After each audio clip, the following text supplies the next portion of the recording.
కి స్కూల్ పాఠశాల అయితే పేరెంట్స్ కి స్కూల్ పేరెంట్స్ శాల.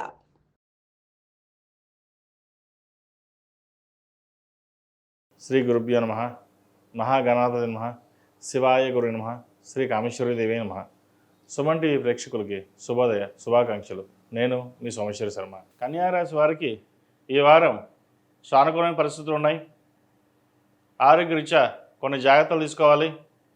అలాగే భాగస్వామితోటి విభేదాలు రాకుండా చూసుకోవాలి. వ్యయంలో కుజకేతువులు ఉన్నారు. ఒక్కోసారి దూరంగా వెళ్ళవలసిన పరిస్థితి కూడా గోచరిస్తోంది. ఫైనాన్స్ పరంగా ఎంతవరకు సాధ్యమైనంత వరకు దాచడానికి ప్రయత్నం చేయండి. మీరు ఇంట్లో పులిలాగా ఉంటారు, కానీ బయటికి వెళ్ళేసరికి ఏమీ మాట్లాడలేని పరిస్థితి ఉంటుంది. ఏదైనా చేద్దామనుకుంటే మనసులో భయం ఉంటుంది.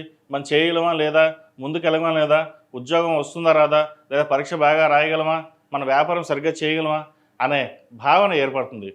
ఇక్కడ విషయం ఏంటంటే మీకున్న తెలివితేటలు అందరికంటే మీకు ఎక్కువ ఉంటాయి, కానీ వాటిని మీరు ఉపయోగించుకోరు.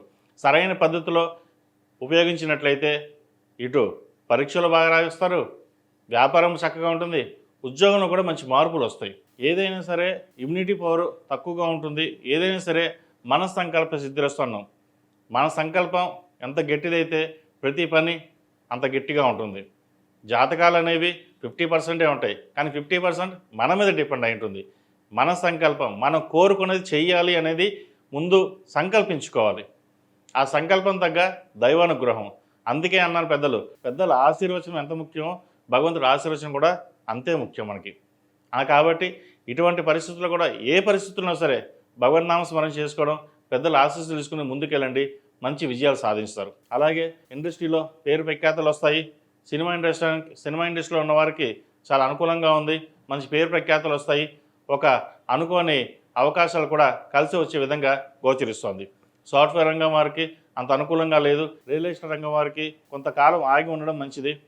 కొంత నష్టం వచ్చే అవకాశం కూడా గోచరిస్తోంది.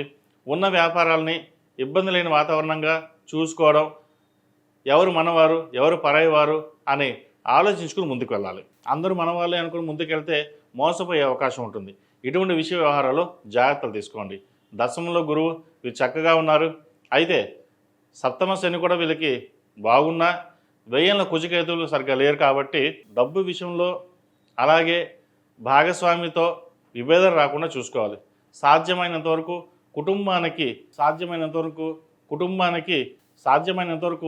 కుటుంబానికి సమయాన్ని కేటాయించడానికి ప్రయత్నం చేయండి. ఈ రాశిలో జన్మించిన స్త్రీలకు వృత్తి ఉద్యోగాల పరంగా బాగుంది.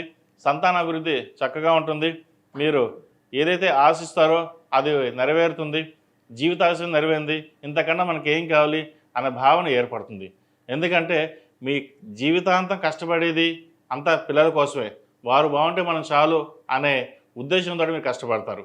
అలాగే ఉద్యోగం కోసం ప్రయత్నిస్తున్న వారికి మంచి ఉద్యోగం లభిస్తుంది. ప్రభుత్వ పరంగా ఎవరైతే ట్రాన్స్ఫర్స్ కోసం లేదా ఉద్యోగం కోసం ప్రయత్నిస్తున్నారో వారు చక్కగా ఉంది. అదేవిధంగా రాత పరీక్షలు రాసేవారు కూడా చక్కగా ఉంది. కాబట్టి ఎటువంటి భయాందోళనకు లేకుండా ముందుకు సాగండి, విజయం సిద్ధిస్తుంది. ఈ రాశివారు అఘోర పాశుపత హోమం చేయించడం తప్పనిసరి. అలాగే సుబ్రహ్మణ్య స్వామికి అభిషేకం చేయడం, సుబ్రహ్మణ్య పాశుపత కంకణం కానీ రూపు కానీ ధరించడం చెప్పదగిన సూచన. ఈ రాశిలో జన్మించిన వారికి కలిసి వచ్చే సంఖ్య 7, కలిసి వచ్చే రంగు ఎల్లో. ఏదైనా పని మీద బయటకు వెళ్ళేప్పుడు బుధవారం కానీ శనివారం నాడు కానీ వెళ్ళండి, మంచి ఫలితాలు సంప్రాప్తిస్తాయి.